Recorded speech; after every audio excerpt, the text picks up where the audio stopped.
I'm Angela Brown in Washington, D.C. The next major move regarding Trump's aggressive agenda for immigration could involve the Supreme Court. One, who becomes a U.S. citizen, and two, how quickly a person gets deported. The Supreme Court could help surge or sink President Trump's aggressive immigration agenda. Probably the biggest challenge is the birthright citizenship. Once seen as legally untouchable, is now being questioned by President Donald Trump and even a small number of his Latino supporters. By that logic, then literally anyone, right, can become a citizen. You just make sure if you're pregnant, you give birth, and oh, that's it, I'm a citizen. And it shouldn't be so easy, you know, it's not easy in other places, and this is the best country in the world. If the Supreme Court backs Trump, it could change birthright citizenship and rewrite the immigration rule that anyone born here is automatically a citizen. Then there's the Alien Enemies Act. Trump used this wartime power to fast-track deporting Venezuelans. The court blocked it, likely setting up a legal clash in the U.S. Supreme Court again. They invaded our country. So this isn't, in that sense, this is war. Democrats say both moves go too far, that ending birthright citizenship violates the Constitution and using a wartime law for deportations strips people of due process. At the same time, ICE is moving through American cities, drawing harsh criticism from Democrats. This looks like modern-day slave patrols, and they have been sanctioned by this Supreme Court. Last year, the Supreme Court decided that officers cannot stop someone solely based on how they look. But in immigration cases, a person's apparent ethnicity can be a relevant factor when combined with other circumstances, drawing frustration from Democrats who the Trump administration still blames for the immigration crisis. The border is totally secure. You know, you forget, we had a border that I inherited where millions of people were coming through. Now we have a border where no one is coming through. The Supreme Court could hear arguments in birthright citizenship starting in the spring, and we could hear a decision maybe late June or early July. Reporting in Washington, D.C., I'm Angela Brown.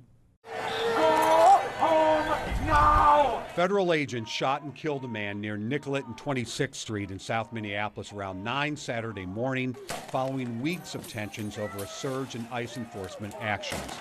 The shooting, which was recorded on video from several angles, was the third shooting involving federal immigration agents in Minneapolis this month.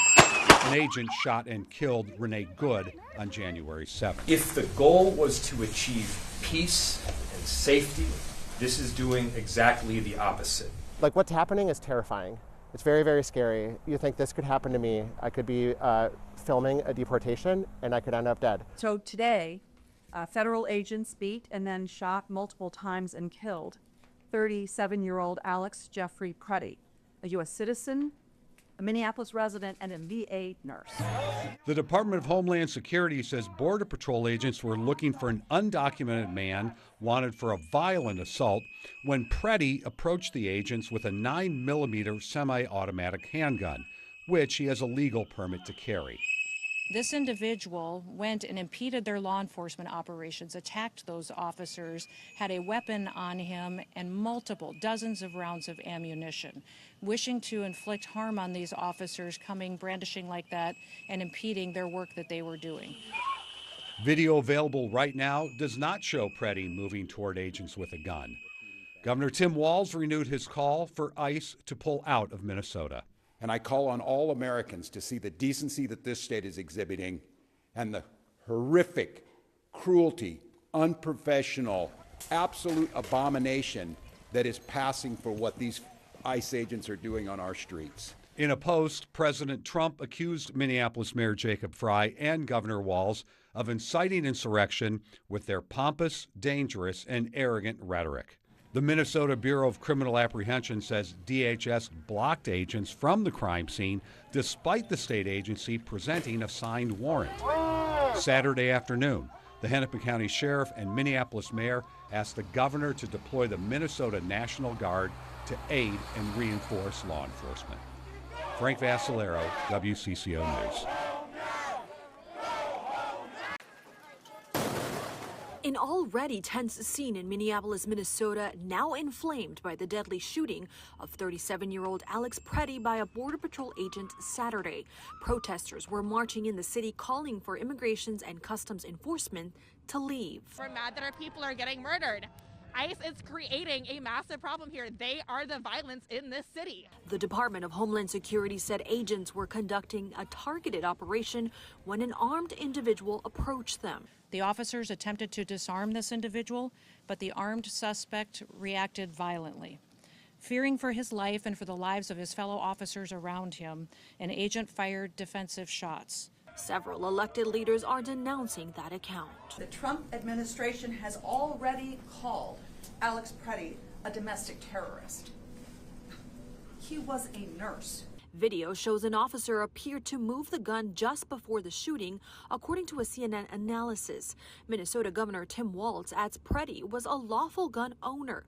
He's demanding a state-led investigation into the shooting, as state investigators claim federal officials are impeding their access. The federal government cannot be trusted to lead this investigation. The state will handle it, period. The Minneapolis mayor says the city will seek a temporary restraining order to halt immigration operations there. The chaos that we are seeing is caused directly by ICE, Border Control, and this federal administration. I'm Maribel Gonzalez reporting. Put it out! Federal agents killed another person in Minneapolis Saturday morning, and anger is again rising over the agents' presence in the state. I can't stand this anymore. I can't stand what's happening here. The man was surrounded by federal agents when they shot him. Life-saving aid was being rendered, and he was transported by ambulance to Hennepin County Medical Center, where he was later pronounced deceased. The Department of Homeland Security says the 37-year-old had a 9mm semi-automatic handgun with 2 magazines. It's unclear whether he was holding the gun when he was shot. The agents attempted to disarm the individual, but he violently resisted. Fearing for his life and the lives and safety of fellow officers, a Border Patrol agent fired defensive shots. In separate posts on social media, senior White House aide Stephen Miller referred to the person shot as, quote, a would-be assassin and a domestic terrorist. We are under attack by this administration right now, and this is not okay. It's just not. Minneapolis's mayor condemned the incident and is calling on the Trump administration to end the ICE operation in the city. The invasion of these heavily armed masked agents roaming around on our streets of Minneapolis, emboldened with a sense of impunity, it has to end. This is not how it has to be. I'm John Lawrence reporting. Across the street from the Circle K is the grocery store where Stephen Davis happened to be shopping before he saw ICE agents parked outside. They pulled out of the parking lot following someone. I followed them here into the Circle K. He just recently started volunteering with Tucson Rapid Response, which trained him for incidents like this. So he started recording. You can record, that's fine. That's close enough. Just 20 seconds into the video, you can see the ICE agent shattering the window of the man's truck. Davis quickly starts asking questions. So what is the purpose of the stop? Well, I can't tell you that. Señor, ¿cómo te llamas? Then the video shows ICE agents arresting the man and putting him into their vehicle, with his food from the grocery store still inside his damaged truck. I never thought that things could be like this in this country. I never thought that. And it breaks my heart. Davis has been present for more ICE arrests since this video just a week ago. Even as we spoke, here we go. He and his fellow volunteers are notified of more ICE activity in the area. Sandario and Picture Rock, South Park, watching the road, 2 officers in gear in a white van. So he gets in the car and tries to make it on time, but more often than not, it's already resolved by the time that we get there. The person's kidnapped and everyone's gone. But when they do capture it on video, they say it's worth the miles on the road. We're going to protect our neighbors, and that's the bottom line for us. People say to me, are you trying to obstruct? No, we're trying to expose and show people what's happening. He's sending in his top guard, and really it's escalating because we just want to be left alone.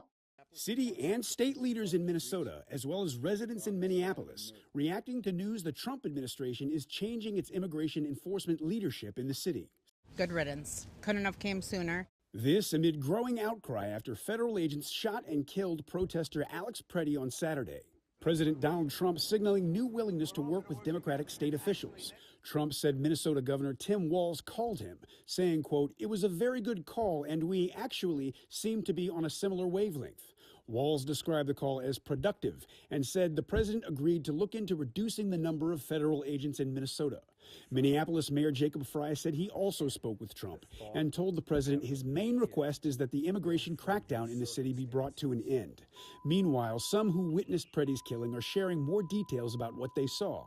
I mean, the thing that stood out to me was that he was calm. There was no way that he was the one escalating this. Amid ongoing protests and the growing memorials to Preddy, there was also a heartening moment of kindness as some Minnesota National Guard members handed out donuts and coffee to protesters. I think that's true Minnesota energy. This is all about community. I'm Reed Binion reporting.